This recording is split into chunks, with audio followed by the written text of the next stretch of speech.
গাজায় যুদ্ধবিরতির দ্বিতীয় ধাপে একযোগে সব ইসরায়েলি জিম্মিকে মুক্তি দিতে প্রস্তুত হামাস। বিনিময়ে স্থায়ী যুদ্ধবিরতি এবং উপত্যকা থেকে সেনা প্রত্যাহার চায় তারা। চলতি সপ্তাহে চুক্তির দ্বিতীয় ধাপ নিয়ে হামাসের সঙ্গে পরোক্ষ আলোচনা শুরু করবে ইসরায়েল। এদিকে প্রথম ধাপের যুদ্ধবিরতির মধ্যে গাজার রাফায় আরও 2 ফিলিস্তিনিকে হত্যা করেছে ইসরায়েল। ধ্বংসস্তূপ থেকে উদ্ধার করা হয়েছে আরও 6 মরদেহ।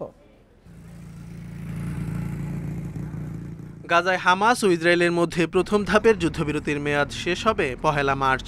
এই অবস্থায় দ্বিতীয় ধাপের যুদ্ধবিরতি নিয়ে চলছে আলোচনা।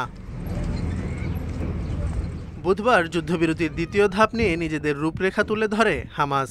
এক বিবৃতিতে সংগঠনটি জানায়, দ্বিতীয় ধাপে একযোগে সব ইসরায়েলি জিম্মিকে মুক্তি দিতে প্রস্তুত তারা। বিনিময়ে স্থায়ী যুদ্ধবিরতি এবং উপত্যকা থেকে সেনা প্রত্যাহার চায় গোষ্ঠীটি। চলতি সপ্তাহে চুক্তির দ্বিতীয় ধাপ নিয়ে হামাসের সঙ্গে পরোক্ষ আলোচনা শুরু করবে ইসরায়েল।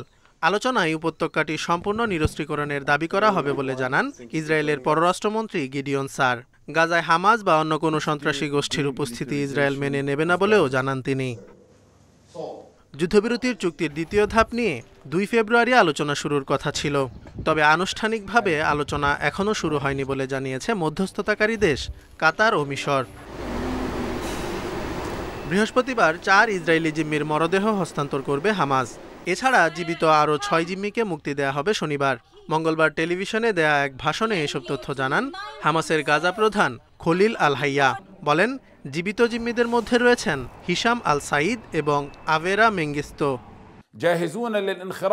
আমরা দ্বিতীয় ধাপের যুদ্ধবিরতি চুক্তির আলোচনায় অংশ নিতে প্রস্তুত, যা স্থায়ী যুদ্ধবিরতি, টেকসই শান্তি এবং উপত্যকা থেকে দখলদার বাহিনীর সম্পূর্ণ প্রত্যাহারের নিশ্চয়তা দেবে।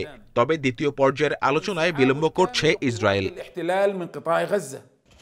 শনিবার হস্তান্তর প্রক্রিয়া শেষে যুদ্ধবিরতি চুক্তির প্রথম ধাপে মুক্তিপ্রাপ্ত 33 জনের মধ্যে শুধু 4 জিম্মি গাজায় থাকবে, যাদের মৃত বলে ধারণা করা হচ্ছে।